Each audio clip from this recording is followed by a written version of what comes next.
you.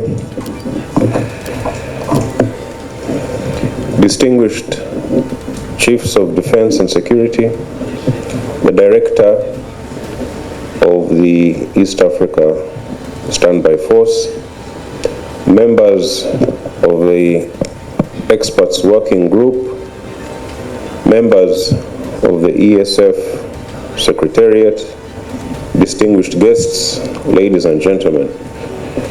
Our gathering today reflects a shared determination to strengthen regional cooperation in the service of peace, security, and stability across Eastern Africa.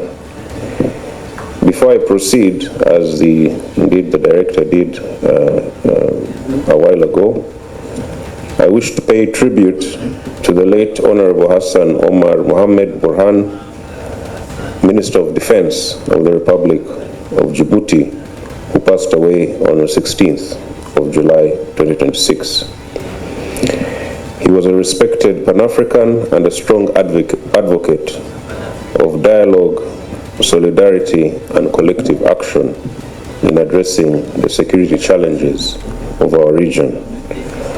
On behalf of this committee, I extend our deepest condolences to the government and people of Djibouti and to his family, and may his soul rest in peace.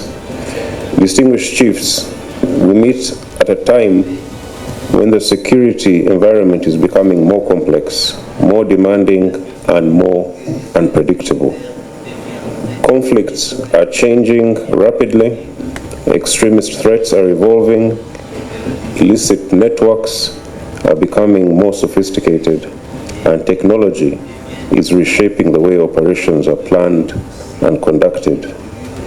At the same time, humanitarian crises, displacement of people, and climate pressures continue to stretch the capacities of our defense forces.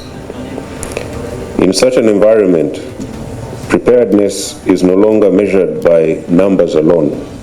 It is measured by agility, interoperability, foresight, and the ability to respond decisively under uncertain circumstances. For that reason, the readiness of our standby force must be sustained through continuous planning, regular training, and constant adaptation. The ongoing transition to the African Union Support and Stabilization Mission in Somalia, AUSOM, is a clear reminder that our region must remain ready for change. We cannot afford to depend on unpredictable circumstances. We must remain prepared to respond whenever the African Union and member states require collective action. A few days ago, the Eastern Africa Standby Force successfully concluded its force verification exercise here in Uganda. That exercise was more than a formality. It was a practical demonstration of our pledged capabilities and a confirmation of the readiness of our military, police, and civilian components. It showed that Uganda remains committed to building a credible, interoperable, and deployable regional capability. A standby force earns credibility not only through the missions it undertakes, but through the confidence it inspires before deployment becomes necessary. Regular verification, realistic exercises, and sustained preparedness strengthen deterrence. Operational credibility is built long before deployment.